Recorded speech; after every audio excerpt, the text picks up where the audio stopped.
this going. But Michelle, what was it about Marky that really drew you to him? And I'm going to allow you to, kind of tell a moment of why you wanted him here. So this was divine intervention because I had the news on it was like the beginning of the summer. I actually had the news on. Typically, I watch the weather and turn something else on, music or some other broadcast. But I had it on that day. And I happened to be in my living room having my tea, and this clip came on, Channel 5 News, which is what I typically watch. And it grabbed me. Hearing him speak about his growing up in West Palm Beach, in an area that is not so great, right across from probably one of the most affluent areas in the country, Palm Beach, and how he grew up there and the challenges that he faced with, in a not so great neighborhood, things happen, gangs, parents aren't always present because they're working, or, drugs and alcohol take a big effect on areas like that. So it just resonated with me how he found his way out of that. Now, he had stories about where he could have gone down the wrong road, but he did not. He got himself out of it. He had great parents that were there for him. And the thing that just resonated with me at the end of the clip, or close to the end of the clip, was that he always knew he was smart and very intelligent, but he dumbed himself down because it would have not been cool in his neighborhood to be intelligent. And I just thought, gosh darn it, we need to fix that. If that's the mentality of those areas in our world, we need to fix that. So I immediately contacted Channel 5 and I'm like, how do I get a hold of him? How do I get in touch with Marky Drummer? And they gave me his email, and here we are. That's called taking action. I love that. And that's true compassion, because you not only wanted to help, a lot of us do, we want to help, but we don't actually make that call to Channel 5. Like, is Channel 5 going to give me that information, or is anybody going to help me? And so Michelle, that just gave me chills I didn't know you called Channel 5. I thought it was in the article, honestly. No. So that's awesome, Michelle. God bless you. Thank you so much. So I'm going to pull that up and I'm going to share this with you guys. And then Marky, we're going to have you in. So here we go. A young author from West Palm Beach is trying to be the role model for others he never had himself growing up. He just published his first book, and as WPTV News Channel 5's Chris Gilmore reports, he hopes it inspires literacy in his community and beyond. Curry Park, a green space between two worlds, Palm Beach and the Tamron community that Marky Drummer calls home. And growing up in Tamron and then being this close on the border of money, it's like we're like one of the richest counties in the world. He's not wrong. According to Forbes, Palm Beach County is home to more than 40 billionaires. It's also the backdrop of Drummer's young adult novel titled Tribe of Legend, The Awakening. For him, the story's personal. The Providencia Beach Raiders are now in possession of the ball. Using sports, Black history, and relatable main characters, Drummer hopes to promote literacy. To see themselves represented in those stories, oh yeah, it gives us so much dignity and pride. It dawned on me last night. Lifelong friend of Drummer's, Terrion Chapman, says kids like they once were in Tamron need the positive change of pace. You go from childhood friends to now this friend getting on drugs, and then unfortunately then things start happening, then they start killing each other and all this other stuff. Tribe of Legend, The Awakening is the first in a coming-of-age series following a pair of siblings discovering themselves in the face of social stereotypes. Drummer hopes youth find the same power in these pages that he did. It's still surreal that I was able to find a place of myself that was always there, but I always downplayed because it was never be cool to have intellect. as a black person. Armed with intelligence and fueled by their Trump Towers dreams, right Drummer there. says Yeah, right there. readers are in for a treat. Just inspiration and encouragement to live beyond the box. Inspiring South Florida from Tamarind and beyond. Chris Gilmore, WPTV News Channel 5. Well, without further, hold on, guys. This is where I'm a little bit tech challenged. So let's and appliances. You can help protect your appliances with FPL Home's Surge Shield program. If the surge go. Okay. So without further ado, will you all please help me welcome Marky? There he is. It's Marky. He's got the stage. Come on, Oh, man. Marky. Kelly, thank you. Good morning, everyone in the tribe. It's still a surreal feeling to be here and pinching myself and be on a platform where I guess I am somebody giving others inspiration. It's most definitely a humbling experience and definitely a learning experience every day, being a first-time author. And it's been scary. It's been fun. It's been a new lesson every day. Going into the process, I was a bit gung-ho. And I want to sell my first 1,000 copies and be a bestseller like the first week. But it's been like, oh, slow down a little bit, rookie season, taking my bumps and bruises.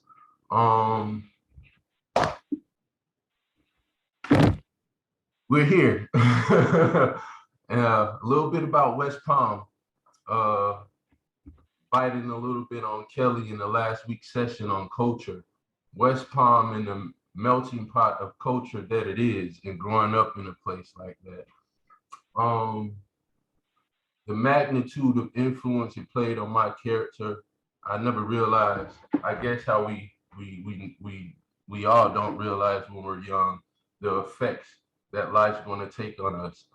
I've always known as a young person that I was always aware, very aware of my surroundings, because West Palm is just a fast place, a quick place where things are happening. Things are moving fast, people are going. And like I said, growing up in West Palm, there are many different cogs in the puzzle and pieces that are moving. Growing up with a big family, growing up with a single mother, a young mother who had me when she was in just finishing high school.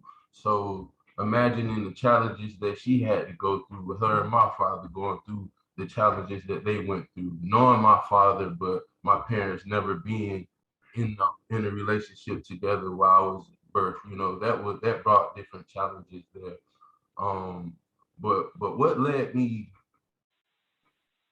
I guess you say, to become a writer or to just start writing was just observing movement throughout life and seeing that as a Black person, we didn't have many figures in the present time to uphold dignity, pride, respect, honor, not at the price of $1, to see what that meant. And we've always had that social, I guess, problem with race as a young person that I never understood, because like I said, growing up in West Palm is such a melting pot of diversity of culture and just things going on that as a young child, you never really see, like, what's the problem with people. And fortunately, my mother, she was a teacher for Palm Beach County, the school district. So I actually got to see a little bit a different side of the story than a lot of my friends did, because my mom, she had such a strong hand in trying to do as much as possible to instill, like, you're gonna read, you're gonna come, gonna have discipline. My father, in the time that we had, you're gonna have your manners, you're gonna have discipline, we do things the right way. And the characters in my family base, they always instilled a strong family bond, respect, and honor. So as a child, I guess I call it now, I was already inherently instilled with the hero syndrome. I just always had the natural act to want to help people. So I just was able to see like and witness and have different influences from a lot of different cultures, a lot of different friends like that from a lot of different backgrounds. Uh, that I never really I knew there was an issue, but never really saw the issue. I always tried to be observant of everything and aware of all the things going on around me. But as said, growing up as a child, to have intellect, it was you always kind of got ridiculed, like, oh, you're smart like this, you're smart like a white person, you're smart like this. So it's just like, it's like you're that oddball.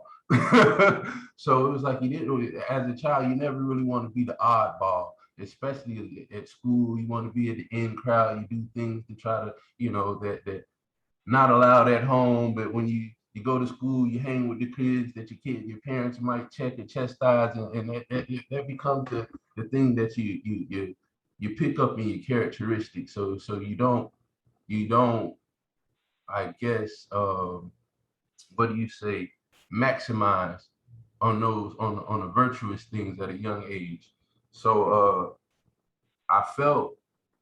we fell into a lot of mischievous things with the influences growing up around us, with the things that we saw, with the materialism of the money, the cars, get it how you live, with the music, with the rap, with just the lifestyle of it.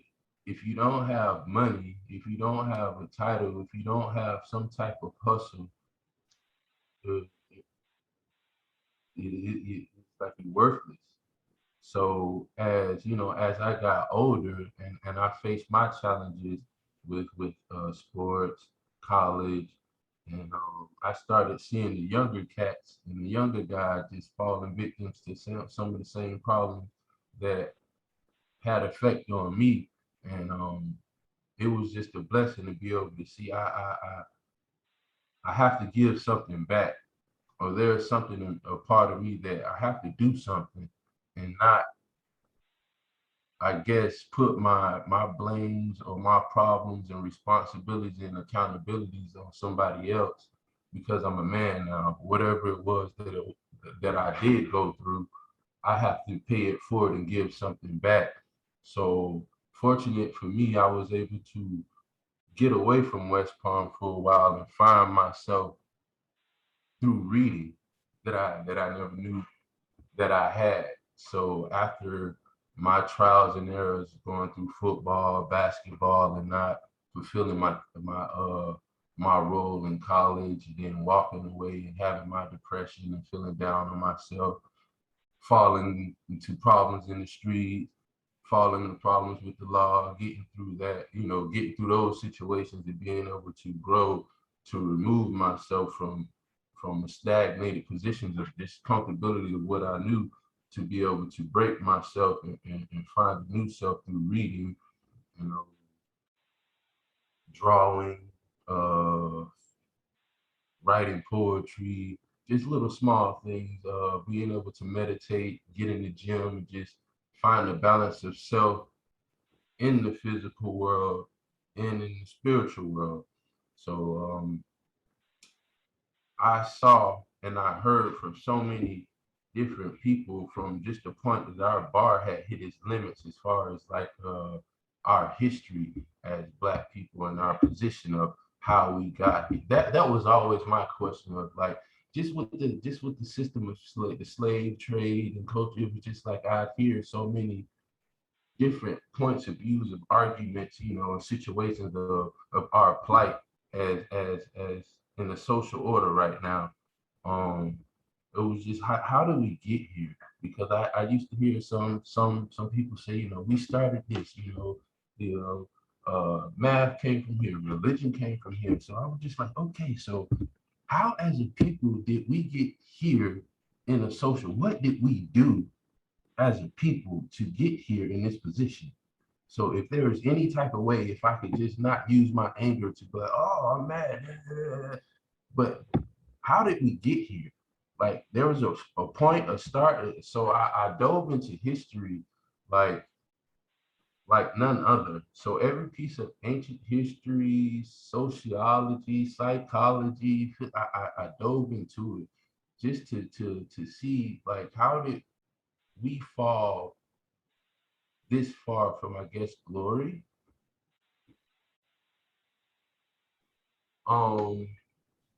So I just did my research, and growing up in the era of drop everything and read first 15 minutes of class, my mom taking us to Books A Millions and Barnes and Nobles on the weekend and just having us read and pick up books for hours. I was glad that that was able to ignite a fire in me that I never knew what was there, because I just started picking up books and just eating them like lunch. Like, you know, all of my energies transferred from an All-American football, basketball player that I'm gonna make it to the league one day, to my mind is I'm eating 2 or 3 novels a week, a month, you know, and I'm talking heavy stuff. The Prince, Niccolo Machiavelli, 48 Laws of Power, things of this nature, you know, Antigone, you know, so like I said, it's still a surreal feeling to be here at this point, and to be able to help people, and just to be a pillar of inspiration. Everything is still a learning process. This is a learning experience, and I'm very grateful to be having it here. As you can see, I'm kind of getting fumbled up with my words.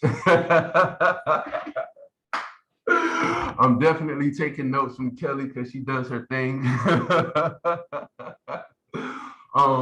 But like I said, just to pay it forward, I definitely don't think life is about me and self and ego.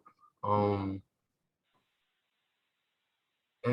if I could spend every moment of my life and opportunity just to help others, to help them grow and not help, you know, not have them hit the stumbles and falls that I hit, that I was fortunately enough to get through and make it through, that many people never make it out. Mental situation, loss situation, social issues, things from home. So many people in the world, about 8 to 9 billion people in the world, and they'll never be able to find themselves. There are only a very few people who have that power and have that, I guess, that blessing of truly finding themselves in a chaotic world where there are so many moving cogs and so many moving pieces, and truly be able to find a place of balance within themselves in the physical world, and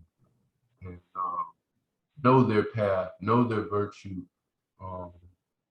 be able to pay it forward, know when they're wrong. They can accept responsibility and accountability full for it. They can take the shirt off their back and shoes off their feet for another, you know, without their problem, you know, with no problem. And just to be a real genuine pillar of humanitarianism in all aspects. Do what Jesus do. And it's on a day-to-day basis, it's a challenge, wearing this skin and being the male, just with the social orders, the competition. And even now, you got to downplay that piece of intellect in the world. It's just like to have your intellect treated like a novelty that people can just pick up and sit down, even in the workplace, even, you know, just on a day-to-day basis with people, because people judge with their eyes first. It's a conditioned nature, you know, time is short. It's very fortunate to have time with people, and genuine time where people want to listen and actually want to hear what you want to, you know, have to say, and not ready to jump down your throat and talk with you and not talk at you, you know, where we can actually understand each other and hear different perspectives on the sound foundation where there is not already judgment, anger,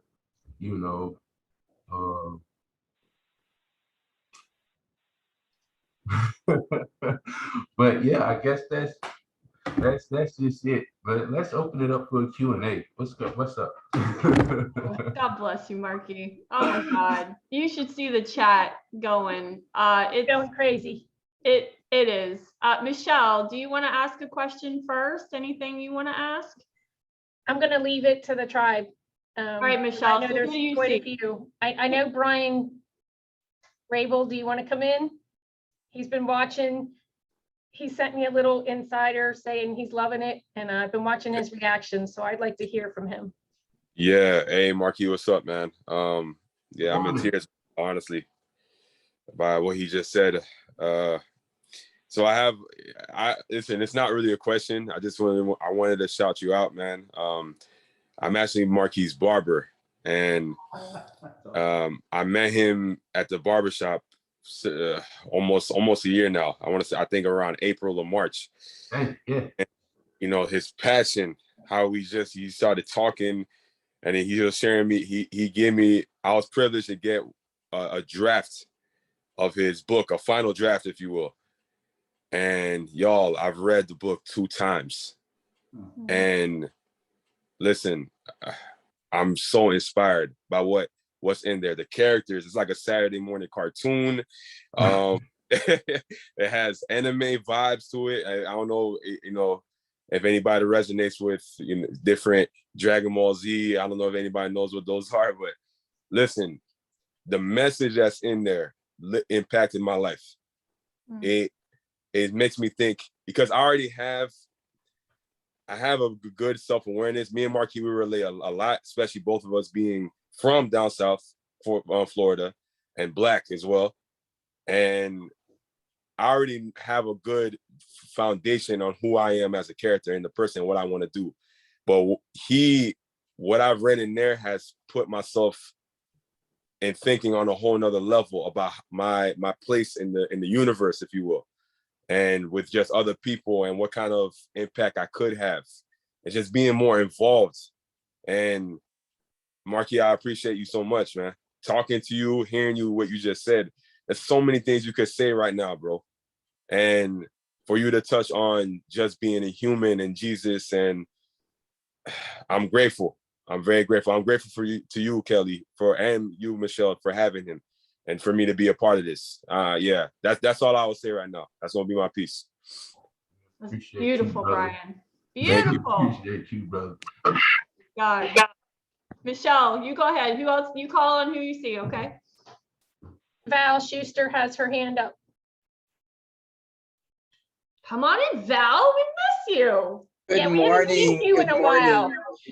I've been grinding on the job every day on my computer all day, making phone calls. And I was, of course, I missed you guys. I just had other things and personal coaching and trying to be a better person. But anyway, it's good to be here. And Marky, thank you so much for sharing your story. And as a mother of 2 young Black men, I as a woman, all I could do is nurture and love and give them the best opportunities that I saw for them to be able to get ahead in this world, in this society. But I could never really be inside their head to understand the things they would face or what they would be going through. And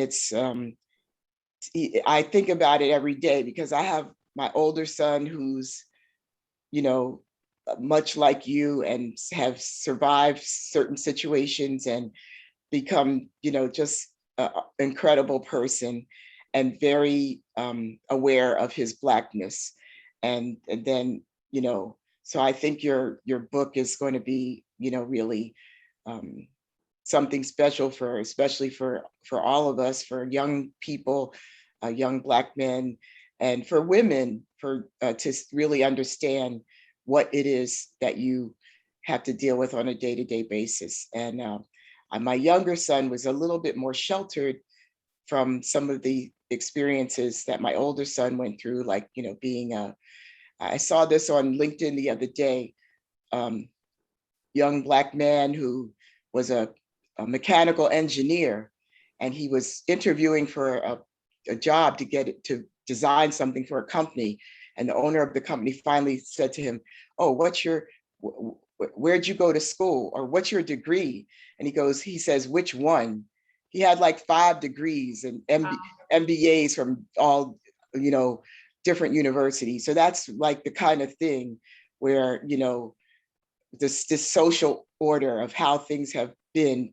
How did we get here? We didn't get here like this by ourselves, you know, and we didn't just submit to it, but, you know, we like you have risen above, and, you know, people need to recognize that. So thank you so much. I really, I'm almost in tears because I'm thinking about my sons, you know, thinking about you. So thank you for being here and sharing your story. And I know the young people in the community, hey, listen, I substituted in West Palm Beach Public Schools. Right, so right. It was not fun. Right, I can only imagine, right? Yeah, and the sad part is seeing the students, especially the Black students, seem to lack respect for the Black teachers who had to go to college and get the same degree that the white teachers, and that just used to really get me upset. But anyway, your book is going to make an impact, and I hope that somebody, I don't have too much money now, but I would buy 1,000 copies and distribute it in the neighborhood if I could. Oh man, that means so much. So maybe it's coming. Hey, you know, I've been working hard. My reward is coming soon. Let me tell you. Yes, it is. So thank you, Kelly. Thank you, Michelle, for you know, I haven't been here for a little while, so it's good to be back and share a few things with you guys. So thank you. Of course, Val. It's always good to see you. And Marky, Val is local to West Palm too, so she's in the community. Okay, just so you know. Appreciate you, Val. And speaking on that, my mother played such a big part in me getting myself together and knowing within myself that I had a sound foundation to do whatever it was that I needed to do in positivity, and no excuse, you know, would amount to that. Because like he said, my mom, she taught in the Palm Beach County school system, you know, going to Roosevelt, you know, middle school, having friends that, you know, playing basketball, and then being fortunate enough to be able to go to Cardinal Newman and get those social changes and demographic to learn in order that, you can move a little different. But even though I'm hitting my head, there's more to my story than what I'm supposed to, you know, than be here and be into these streets. Because like you said, when you have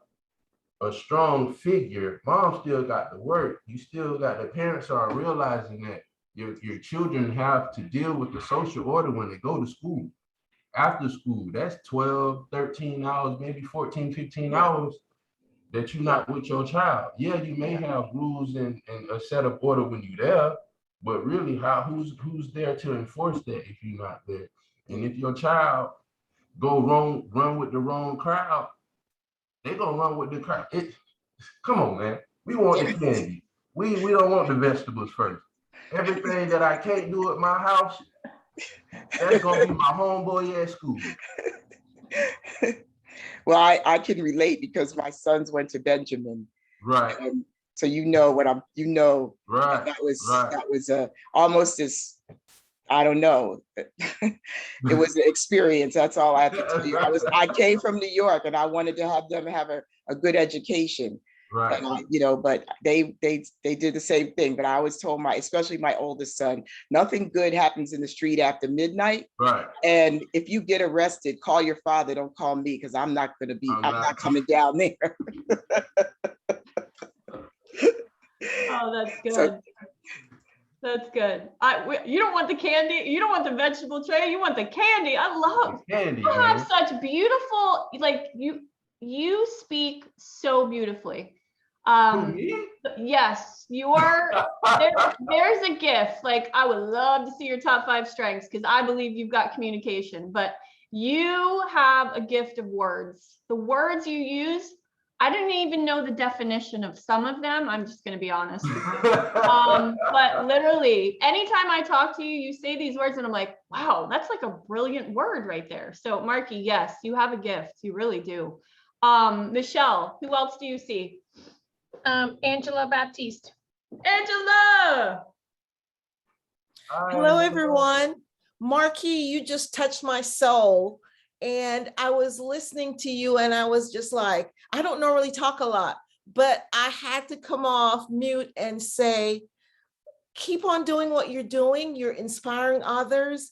And like Valerie, you know, I have a son who I grew up in the Caribbean. So when I came here, he was just impressionable age of 2 years old. So he's really an American. And so it was different for me raising him here in the United States. And I thought I'd gotten everything covered, you know, but just when he went off to college, that's when I saw the changes where he wanted to blend in instead of being who he truly was, because he wanted more to be in a line with his peers.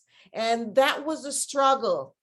I remember a day when my husband and I went down to school and we packed his bags and brought him back home. And it was just not a good experience, but through that, he's on that other side now where I see where he is definitely, now that he's in his 30s, you know, he's definitely, you know, like you, recognize that he doesn't have to blend in.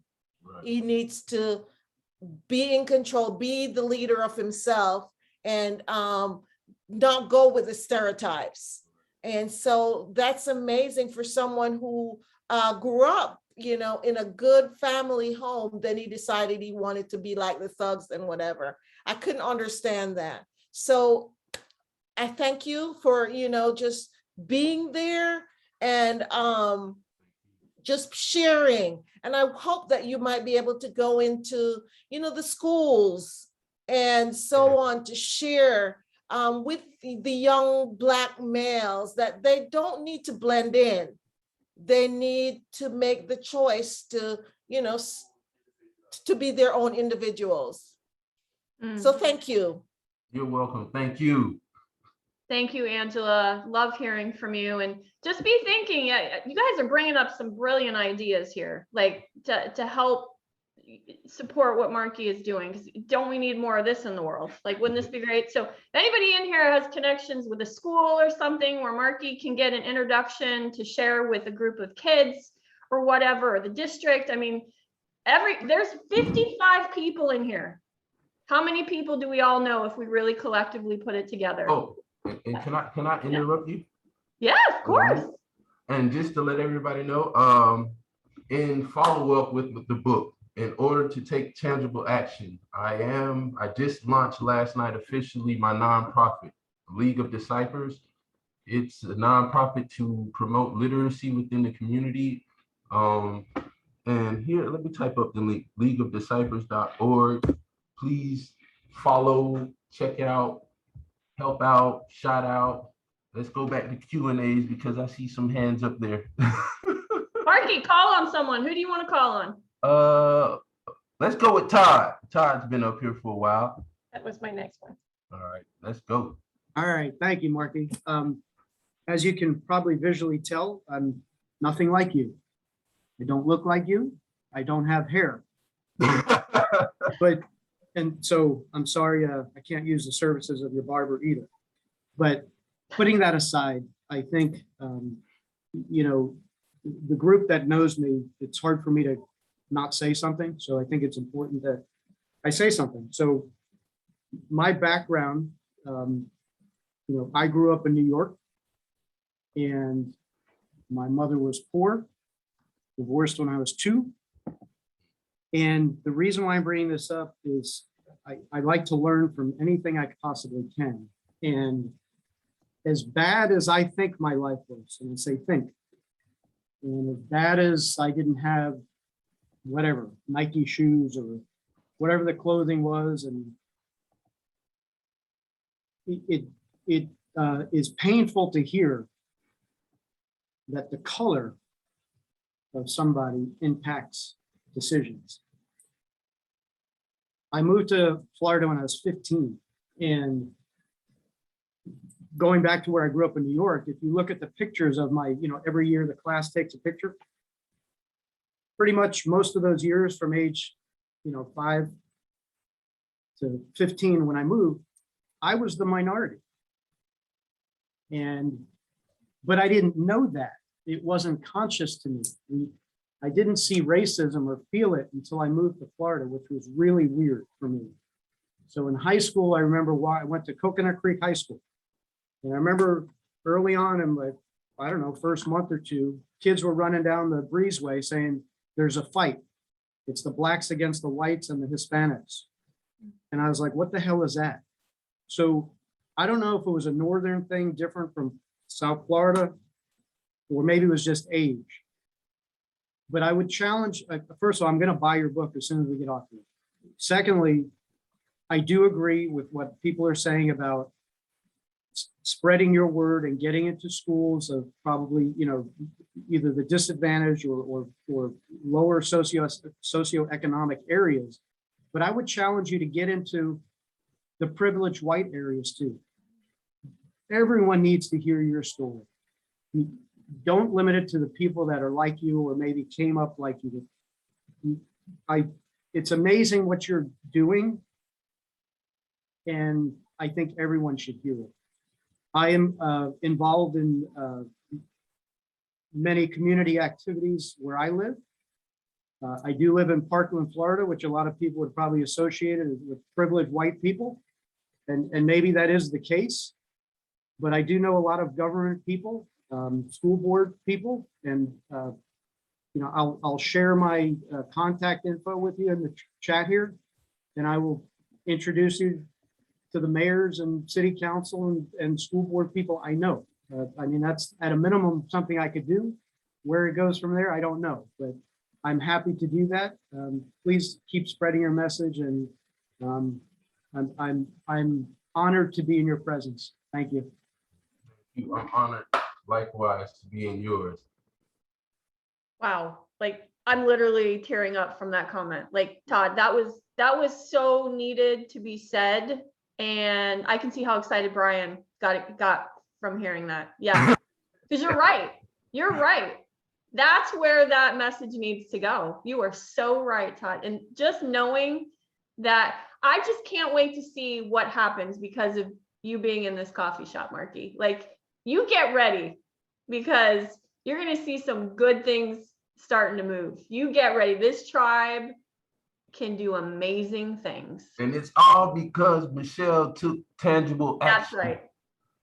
See, that is so right, Michelle. Yeah, I mean, we have to honor you. See, a great thought without tangible action is nothing. So true. You need the action. And without people like you and others in these comments, man. Yep. I'm going to say this. So, Michelle, one of your strengths is significance, right? What number on your top 5? Okay.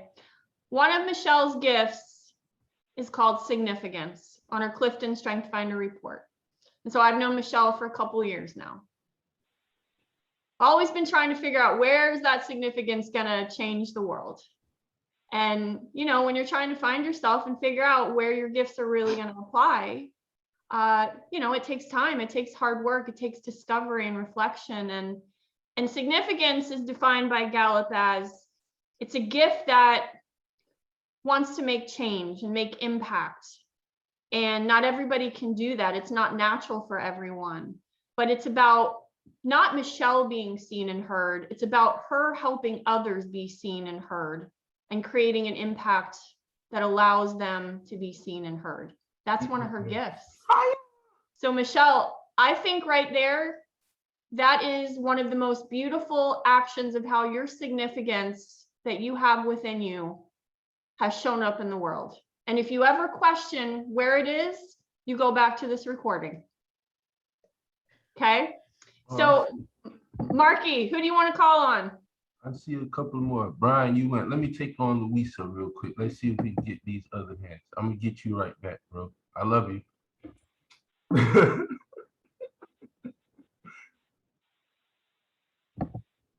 Who you got, Marky? Louisa? Louisa, Luisa, come on in, Louisa. Me and my mute today. My goodness. Okay, I just got chills. I mean, like you, Michelle, like taking massive action, really changing the world. Like, okay, just got a lot of chills. I just have to share. I am so glad that Michelle took that massive action and brought you here. You can probably see how from the day you made that decision, now everything is starting to, it's like the ripple effect. It's starting to work and like towards your mission, which is amazing. You're truly an inspiration. And I'm already thinking about how I can help and how I can connect you. I have a question for you because I truly believe that we are all spiritual beings living in the human experience. And I just love how you embody both of those sides so beautifully to really be creating the change in the world that you're creating. And I'm just curious, because I know you mentioned that your mom was such a big inspiration on this, but when was that key moment where you felt so connected to your vision and mission that you made that decision and you said, this is what I'm being pulled to do. This is what I'm gonna do, and I'm gonna change the world, this way. I'm just curious because I just love how connected you are to your vision and mission. Like I said, my family foundation from my eye, I've always had a strong family. My family members, to me, I was, like I said, I was their hero. And I've always had that. I want to save, I want to help, I wanted things to be perfect. And I had that strong spiritual background with being raised in the church. So I always knew there was something that I was supposed to do within the world, within the universe. I just didn't know how I was supposed to do it. I just gravitated to so many of the nonsense that the feeling that I shouldn't. The moment that I knew I was going to take a stance, I just left a Canadian Football League camp in Georgia. Just left the camp. This is the first time that I've done anything athletic in about a year and a half. This is 2017, 2018. I'm leaving Georgia. Camp went really well. I had like two teams really hitting me up too. So I'm thinking that, okay, this is my shot again. This is me back into the world. I'm going back into that's from a sports player. I'm thinking I'm going back into it again. Me and my partner, we get pulled over for speeding. I'm thinking nothing of it because, hey, I'm back in sports. I haven't been doing anything. I'm chill. I'm cool. Officer runs the background, comes back. I have a warrant out for my arrest from 2015 from an issue in 2009 for when I was in college. When I was in Texas, I had got into some trouble. Warrant comes back that Texas wants me. So there's nothing I can do right now. I just left football camp. I just got here, and it's me coming out of the woods and sitting down, not doing nothing, going out and doing right. I'm thinking I'm doing everything right. I'm like, I'm in myself and my ego. Man, why me right now? So I sit down while I'm in Fort Sight, Georgia, while I'm sitting there waiting for Texas to come get me. Instead of, I'm mad, I'm frustrated, I'm thinking about my opportunity again with sports, with the team and all of this stuff. But I had so many younger cats coming up to me just to talk. And I didn't realize, and then It was from the younger cats to the older cats, different because they just coming up just to talk. And they're like, bro, I never heard that. You coming from a different perspective. I never looked at life like that.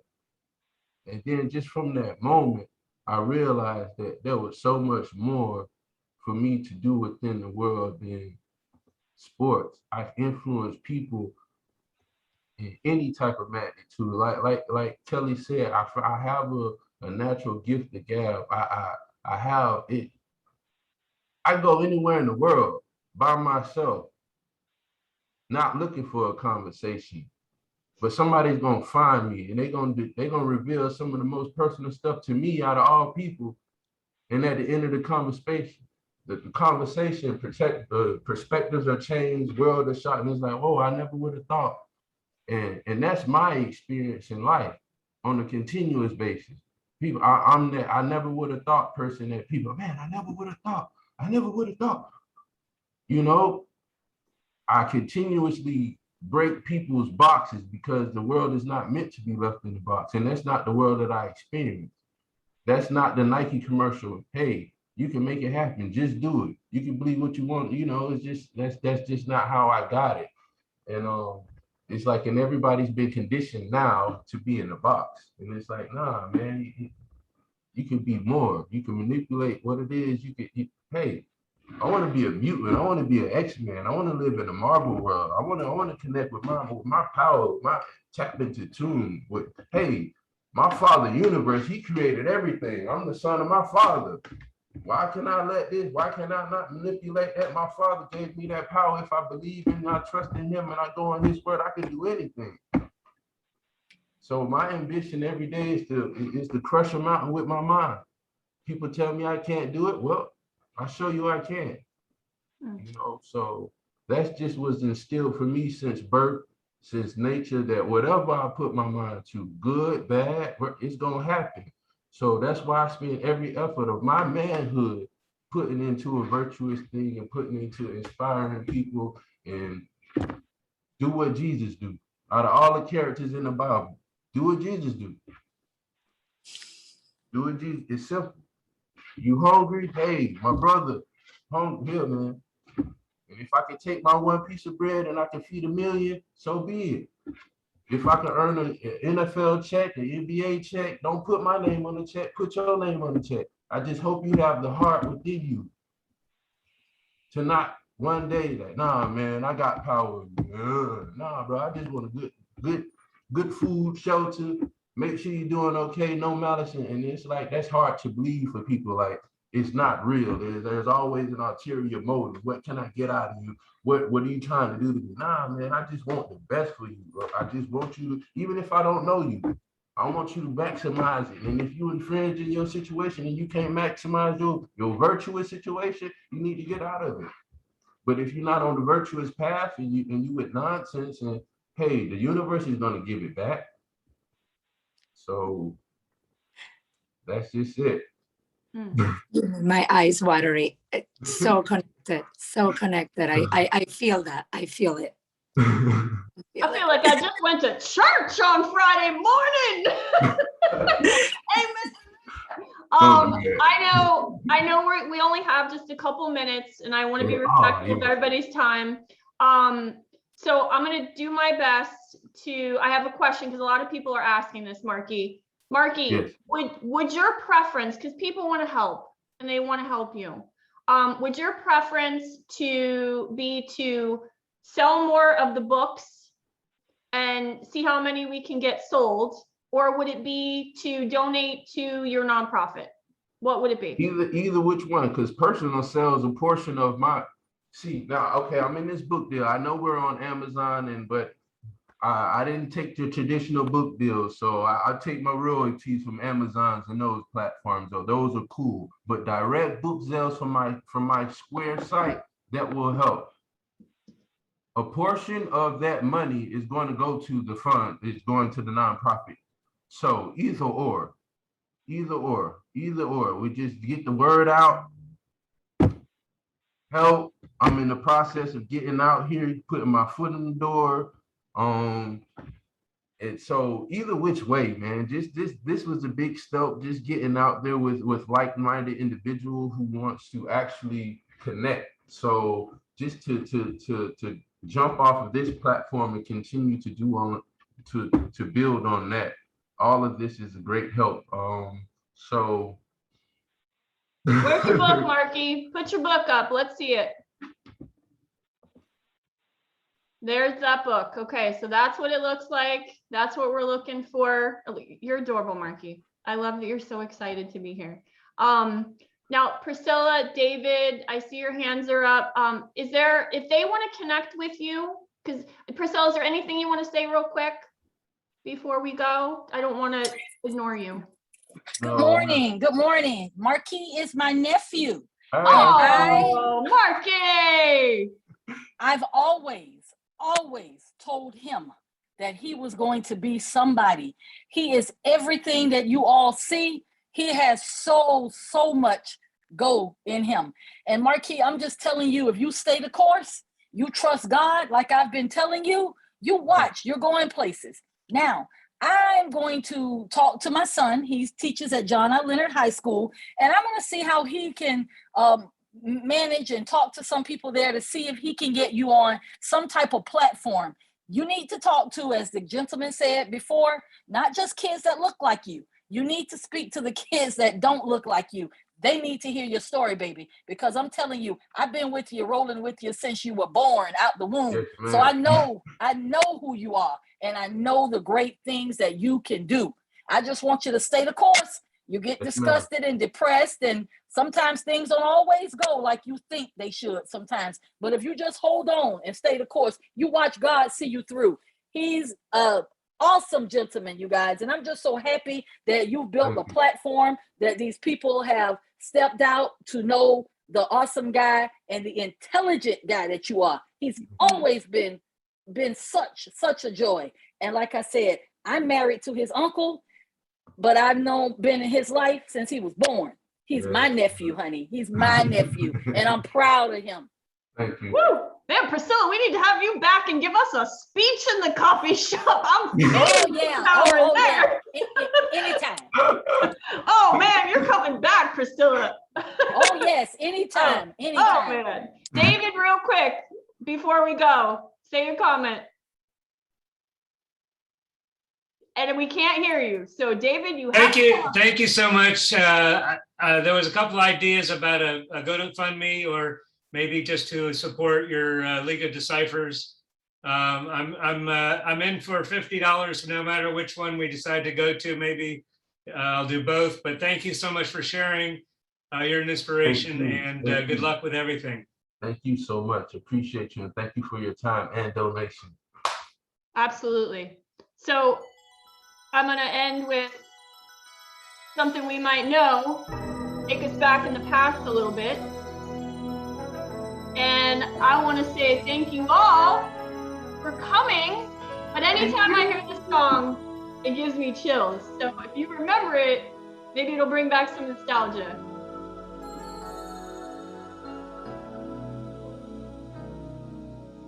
There comes a time when we heed a certain Think about that.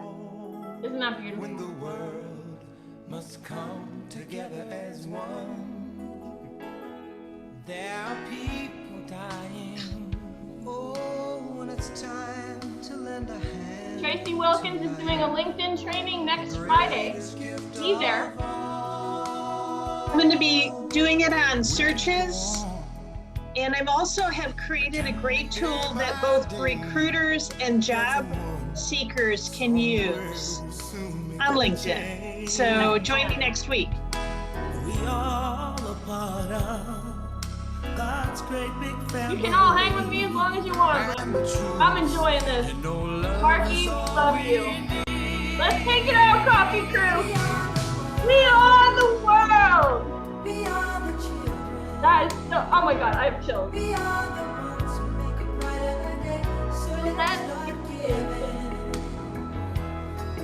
a choice we're making. We're saving our own lives. It's true, we make a better day, just you and me. This might be one of my favorite moments And we still have 36 people that are still together with us. I love you guys. Thank you for being here. Thank you, Marky. You are, I just want to give you a hug. Thank you so much. I There's can't so wait to much meet more you. for us to do. So much more. I can't wait to meet you in person. Yes, absolutely. You gotta do lunch. Yes. Bye, guys. Spread the word. Get it out on social. Tell people. Love you guys. God bless you all.